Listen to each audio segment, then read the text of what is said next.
Yo what is up guys, story time again.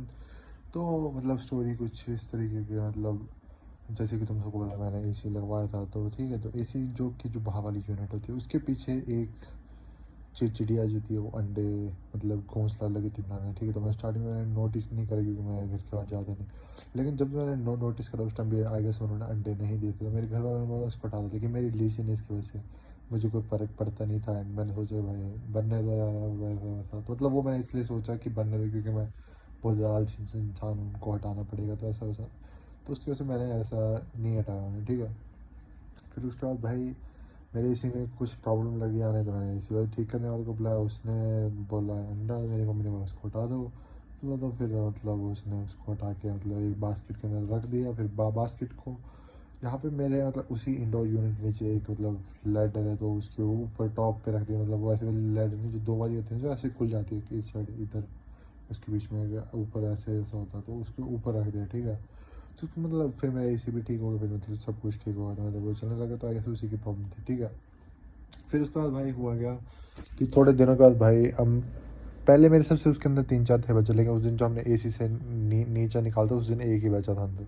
तो मेरे को नहीं पता कि बाकी होंगे क्या, वो बाकी उड़ गए या फिर मर गए या फिर किसी ने उनको खा लिया, जो भी हुआ ठीक है। एक था उसके अंदर, ठीक है, एक बच्चा था स्पैरो के का बच्चा था, आई गेस ब्राउन कलर की स्पैरो।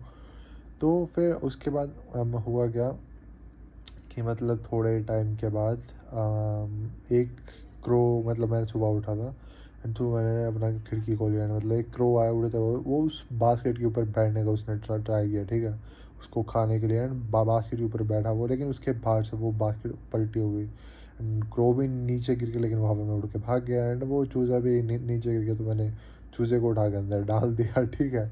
तो फिर उसी दिन क्या बोलते, फिर मैं अंदर आ गया, मैंने उसको रख दिया इधर। एंड फिर मैंने खिड़की खोल दी कि मैंने सोचा देखता रहूँगा, कोई आएगा तो मैं उसको भगा दूँगा। फिर उसके बाद भाई क्या बोलते, अब उस दिन मेरी मम्मी अपने मतलब बाहर से आ रहे थे, तो आधा वो उन्होंने नीचे मतलब जो नीचे वाले फ्लोर में, क्यों मैं बीच वाले फ्लोर में रहता, तो नीचे वाले फ्लोर में मतलब इधर से मतलब ऑलमोस्ट उस साइड पे, मतलब उस साइड पे, ठीक है, मतलब उस साइड पे दूर, मतलब इस घर के एकदम ऑलमोस्ट कोने में ऊपर आने के लिए वो है स्टेयर्स, ठीक है। तो स्टेयर्स के पास उन्होंने उस चूज़े को देखा। मुझे नहीं पता वो कैसे पहुंच गया वहाँ पे, लेकिन पहुंच गया था वो वहाँ पे, ठीक है। फिर मैं उसको उठा के ले आया, उसको वापस डाल दिया इधर, ठीक है। फिर उससे अगले दिन क्या हुआ कि भाई अगले दिन भाई थंडर आ गया। मतलब अगले दिन मैंने उस चूज़े को भाई तंग भी किया काफ़ी ज़्यादा। तो मैंने पता क्या किया, जो एसी का जो पानी टिप टिप जो होता है ना, तुम लोगों को पता होगा जिसकी वजह से, तो ऐसे टिप टिप मतलब पानी गिरता थोड़ी थोड़ी देर का, 1 सेकंड में एक ड्रॉप है, 2 सेकंड में एक ड्रॉप, ठीक है। तो मैंने उसके नीचे ले गया ना उसको, एंड उसके ऊपर गिरा दिया मैंने एक एक दो, तो मतलब उसको ऐसे मैं वो कर रहा था तंग।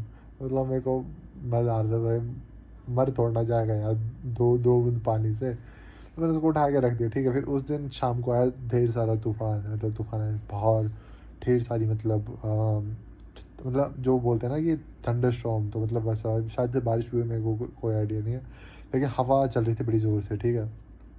तो भाई एक हवा आई, उसने इधर से चली ना, और वो पता नहीं कैसे आ गई इधर, लेकिन उससे उसका घोंसला उड़ के भाई गिर गया।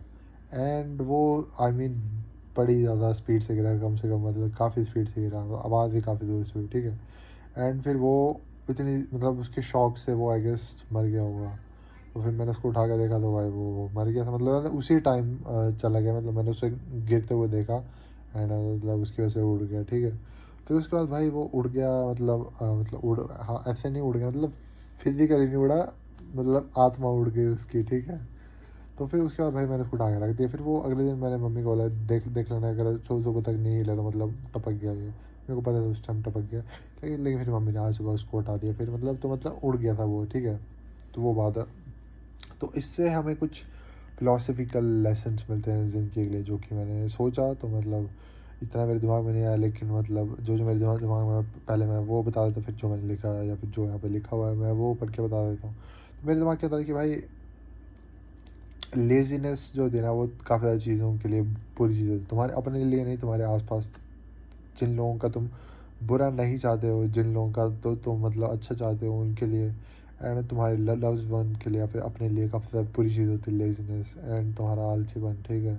एंड तुम अगर किसी चीज़ के बारे में केयर नहीं करते हो तो या तो दो चीज़ें, या तो तुम केयर ही नहीं करते उस चीज़ के बारे में, तो उसके साथ बुरा होने के ज़्यादा चांसेस है। एंड या तो फिर तुम्हें मतलब, रुको मैं क्या बोल रहा था कि तुम उसके लिए केयर नहीं करते हो, हाँ, या तो भाई तुम सिर्फ एक्सेप्ट कर लेते हो कि मतलब सीधा है कि मतलब भाई इसके तो मुँह में होने वाला है, तुम अगर एक्सेप्ट कर लेते हो ना तब तुम कभी ग्रो नहीं हो पाओगे। तो या तो भाई तुम हमेशा डिल्यूजन में रहो, कभी कोई चीज़ एक्सेप्ट ही मत करो, या तो भाई तुम जेनुइनली उनके लिए वो करो कि ठीक है, तो तभी और लोगों का भला हो पाएगा। तो मतलब ये मेरे दिमाग में है। एंड मतलब कैसे मेरी लेज़ीनेस उनको मेरे को स्टार्टिंग में नहीं हटाने की, एंड स्टार्टिंग में उन्हें नहीं देखने की, मेरे को लग भी रहा था कि उधर घोंसला बना सकते हैं वो, एंड उनका घोंसला नहीं हटाने की स्टार्टिंग में, एंड फिर अपनी लेज़ीनेस को एक्सेप्ट करने के लिए ये मानना कि मैं अच्छा काम वो करूँ, उनके घोंसले को नहीं हटा के, ऐसा मान के मैंने उनके घोंसले को मैंने यहाँ पे छोड़ दिया, ठीक है। लेकिन उससे फिर यहाँ पे प्रॉब्लम्स होना मेरे एसी में, फिर एसी वाले गाना उस फिर उसको हटा के ऊपर रख देना, जिसके बारे में भी मैंने नहीं सोचा कि उसको कहाँ पे रखना चाहिए, कौन सी मतलब बेस्ट अच्छी वाली जगह हो सकती है उसको रखने के लिए, वो भी मैंने नहीं सोचा। एंड उसकी वजह से वो उसको उसने उधर ही रख दिया। फिर उधर भी रखा था तो मैं कर सकता था, मैं उसके डक टेप के साथ उसको मैं जोड़ दूँ ताकि वो उड़े ना उड़े पड़े, क्योंकि हो सकता था जो कि मतलब वो क्रो ने उसको नीचे करा, उसके बाद भी मैं सोच सकता था, लेकिन मैंने नहीं सोचा, क्योंकि आई गेस मेरे को ज़रा फ़र्क नहीं पड़ता था उसके बारे में, या फिर मैंने एक्सेप्ट वो कर लिया था, या तो मतलब मेरे को फ़र्क नहीं पड़ता, मतलब मैंने उसके बारे में इनफ केयर नहीं करी, ठीक है। उसकी वजह से मतलब बचाने को मैं बड़े आराम से बचा सकता था उससे। अब तुम लोग बोलोगे भाई बचा क्यों नहीं, तो मतलब लेकिन मतलब सोचा नहीं ना भाई मैंने इतना, उसके बारे में मैंने इतना केयर नहीं दिया। तो यहाँ पे मैंने कोई और चीज़ें लिखी हुई, मैं उस पर पढ़ के बता देता देखो। ये जो एक्सपीरियंस है ना, ये एक seen as a reflection on unpredictability of life, मतलब लाइफ की अनप्रिडिक्टेबिलिटी के ऊपर एक रिफ्लेक्शन की तरह ले सकते हो तुम। And importance of balancing compassion with practical realities, here are few philosophical lessons. तो फिलोसफिकल लेसन्स जो कि तुम्हें पता है मैं कितना बड़ा फिलोसोफर हूँ, उल्टा मेरे को स्पेलिंग तक नहीं आती है, और मेरे को फिलोसफी की स्पेलिंग भी नहीं आती, लेकिन फिर भी। तो यहाँ पे the inter connectedness of actions, कि कैसे मेरे डिसीजन उनको अलाउ करने का, अलाउ नहीं बस मेरी आलसपन, एंड उसको बस कोप करने का कि मैंने भाई अच्छा काम किया, बस उसकी वजह से कैसे मेरे इस डिसीजंस की वजह से वो एक नेसेसिटी बन गया उसको रिमूव करना। एंड उससे एक कैसे चेन ऑफ मतलब इवेंट, मतलब चेन ऑफ इवेंट्स स्टार्ट हो गया, मतलब वो जैसे बोलते हैं ना कि एक एक बटरफ्लाई का एक फ्लैप, न्यूयॉर्क में एक बटरफ्लाई का एक फ्लैप कैसे जापान में भाई सुनामी ले आता, बस वही वाली बात है। हो सकता है कि वो भी रियल हो, लेकिन कैसे वो वाली चीज़ें हो सकती है, ठीक है, उसके बारे में भी हम बात करेंगे। लेकिन मैं अभी आईफोन के अंदर रिकॉर्ड करता हूँ तो इसके अंदर सारा पॉज का ऑप्शन ही नहीं है, फिर दूर फिट है मुँह भाई इसका, मैंने क्यों उठा लिया वाला फ़ोन रिकॉर्ड करने के लिए। इवन विद द, चलो तो तुम्हें बस थोड़ा सा और ज़्यादा रुकना पड़ेगा, लेकिन उसके एक ही वीडियो में कर दूंगा, एडिट मेरा करने का मन नहीं है। Can lead to unforeseen consequences affecting not just ourselves but other beings। तो ये कुछ वैसे लेसन था नहीं, बस ऐसे थॉट था एक। The limit of control despite your effort to protect the chick and save the chick, factors beyond your control like the thunderstorm ultimately determined its fate. The the serve this serves as a reminder that which while we can strive to make a positive impact, we must also accept the limits of our control and external events। जो कि obviously मैं मतलब ये भी इधर मेरे से थोड़ा सा गलत है। द लिमिट ऑफ कंट्रोल्स, तुम जो चाहो तुम वो कंट्रोल कर सकते हो जब तक तुम उस चीज़ के बारे में डिल्यूशनल इनफ हो। मेरा तो ये मानना है, तुम अगर किसी भी चीज़ के बारे में डिल्यूशनल इनफ हो ना, तो तुम उस चीज़ को भाई कर सकते हो, ठीक है भाई। जब मैं छोटा था उस टाइम भाई लोग बोलते थे कि तुम जो चाहो तुम वो कर सकते हो, तो मेरे दिमाग में आता था कि भाई बिना बिना एयरप्लेन के उड़ के बता, ठीक है। लेकिन अब मेरा माइंड सेट भाई काफ़ी ज़्यादा चेंज हो चुका है, क्योंकि बिना एयरप्लेन के उड़ सकते हैं अपन। एंड मेरा भी ये मानना है कि भाई जो तुम करना चाहो, अगर तुम उस चीज़ के बारे में डिल्यूशनल इनफ हो, अगर तुम उस चीज़ को अपने आप को इनफ बार बता दो कि ये चीज़ पॉसिबल है, तुम उस पर स्ट्राइव करो एंड तुम इतने गधे हो कि तुम भाई मान लो ये सब कुछ सच है, तो तुम वो वाली चीज़ कर सकते हो, ठीक है। मेरा ये मानना है, हो सकता है तुम्हारा कुछ अलग हो। अगला है the fragility of life, blah blah blah blah blah blah, but unlearn to remember the fragility of precious life. It reminds us to cherish and respect life in all its form, understanding that it can be delicate and fleeting. Again, compassion and practicality, balancing compassion for living being with practical consideration is crucial. Your effort to relocate the nest showed compassion, but it also brought practical challenges that needs addressing. This lesson emphasizes the importance of thoughtful, well-considered actions that take into actions both empathy and practicality. No idea why इसका क्या meaning हुआ. Resilience and acceptance. Despite the unfortunate outcome, your effort to save the chick demonstrates resilience and willingness to act with kindness. बहुत ज़्यादा है, मैं बड़ा kind इंसान हूँ, कितना अच्छा इंसान हूँ मैं. The situation teaches acceptance of loss and understanding that not all efforts lead to success. हाँ भाई, all efforts don't lead to success. All efforts leads to success. All efforts नहीं दिए मैंने, some efforts here. Success, but the value lies in the attempt to intention behind it. Intention कुछ भी नहीं था भाई, मेरे को opportunity मिली, उसको बचाओ या फिर कौवे को खाने दो, मैंने बोला यार बचा ही लेता, बेचारा साला भी तो आया है. ये मैं चाहता हूँ मैं और भी इम्प्रूव कर सकता था. In some this experience is poignant reminder. poignant का मीनिंग क्या होता है? POIGNANT, ठीक है. तो इसका मीनिंग होता है Poignant. poignant, what? Poignant. poignant, जो भी, ठीक है. टचिंग, सैड, जो भी है. क्या आउटकम नीड्स ब्ला ब्ला ब्ला ब्ला. हाँ चलो, एक अब ये वाला कर लिया, वो उसके बारे में जानते हैं. Word is the meaning of, वैसे मैं एक हाथ से वो कर रहा हूँ टाइप इतना fast, silent noob. Butterfly flipping its wings cause tsunami somewhere.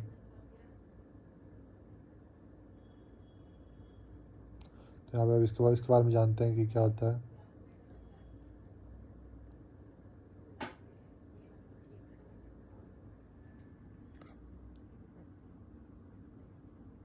Butterfly effect.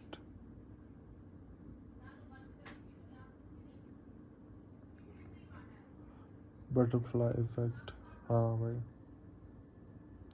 हर एक सेकंड का आज मैंने थोड़ा वो कर दिया. बटरफ्लाई इफेक्ट के बारे में जानते हैं. बटरफ्लाई इफेक्ट भाई, ये आई वाज कूल है भाई.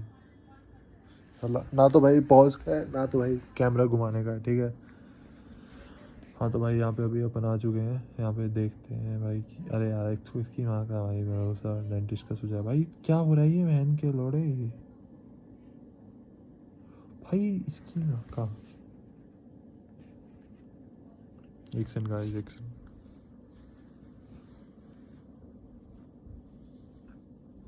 हाँ मेरे को पता है, मेरे को एलोपेशिया एरियाटा बताने की जरूरत नहीं है, सालों नूब.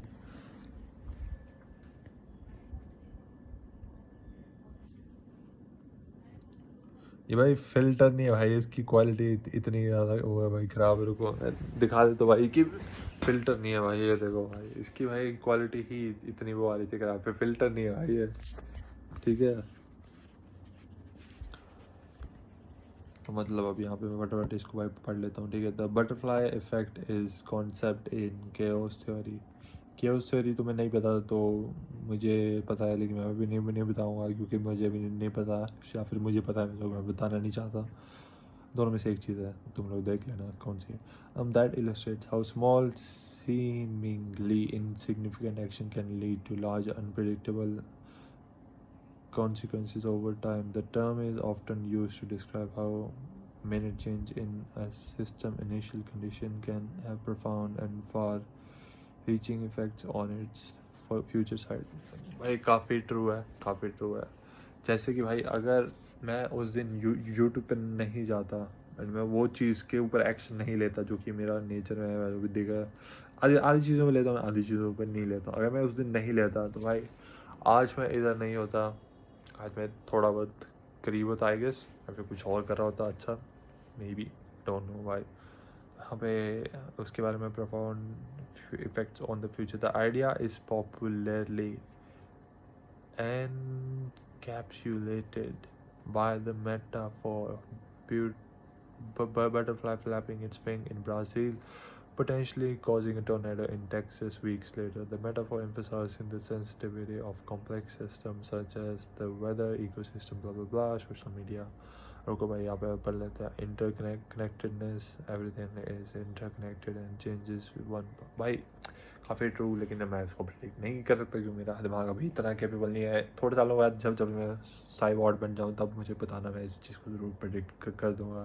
तुम्हारा आज हिलाने मतलब हिलने से कल क्या होने वाला है, ठीक है। अनप्रिडिक्टेबिलिटी, रिस्पॉन्सिबिलिटी, हाँ तो मतलब वही बात है कि मतलब उस दिन भाई अगर मैं वो नहीं करता तो वैसे वही बात है भाई कि सेट ऑफ चेंज, मतलब सेट ऑफ तुम्हारे कुछ इवेंट्स जो कि एक से बढ़ के एक चीज़ होती है, फिर अगली चीज़ होती है, फिर उससे अगली चीज़ अगर सही हो जाती है तो काफ़ी सारी चीज़ सही हो जाती है, तो फिर तुम्हारा सिस्टम सही हो जाता है, ठीक है। बस वही वाली है बात। तो मतलब फिर एक कोड आता है मेरे दिमाग में कि ज़िंदगी में ग्रो होने का शॉर्टकट ये है कि हर रोज़ ट्राई करो, क्योंकि कभी कभी तुम लकी होते हो एंड तुम कभी भी एक लकी डे मिस नहीं करोगे अगर तुम हर रोज़ ट्राई करते। तो बस यही था, मतलब इसके लिए हर रोज़ भाई तुम ट्राई करो ताकि तुम लकी, ताकि तुम कभी ना कभी तो लकी हो, एंड जिस दिन तुम लकी हो उस दिन तुमने एटलीस्ट ट्राई किया हो, एंड तुम लकी इनफ हो ताकि तुमने ताकि तुम लकी इनफ हो सको कि तुम तुम्हारे लकी डे के ऊपर अवेलेबल हो काम करते हुए, समझ रहे हो। तो ठीक है भाई, बाय बाय, सायोनारा।